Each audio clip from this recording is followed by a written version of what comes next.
નમસ્કાર મિત્રો, અમારે આજે આકોલીમાં કોમ ચાલુ છે. આ બાજુ તબેલામાં થોડુંક સણતર કરવાનું હતું ને પ્લાસ્ટર કરવાનું હતું. એક મજૂર ને એક કારીગર તબેલામાં સણતર ને પ્લાસ્ટરનું કામ ચાલુ છે ને એટલું સણતર કર્યું છે ને માલ બીજો બનેરો છે.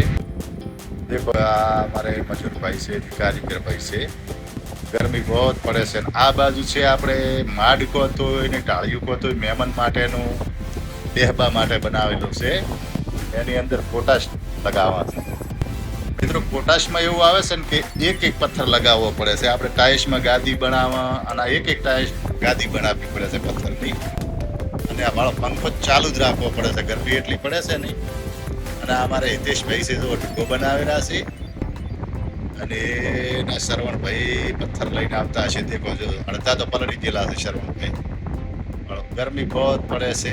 માલ બનાવેલો પડ્યો છે જો પૂરા બેનો માલ જોયો મિત્રો. અમારો વિડીયો ગમે ને તો શેર કરજો, લાઈક કરજો ને કમેન્ટ કરજો. ઠંડો પાણીનો બાટલો પડ્યો છે, એ કોઈ પંખો ચાલુ જ છે. હું બ્લેક પટ્ટી નાખેલ છે પણ મિત્રો સિમેન્ટથી વધા ભરેલા છે ને એટલે પટ્ટી દેખાતી નથી. એટલે કહાય તારે કમ્પ્લીટ દેખાય પથ્થર આવ્યા હતા એને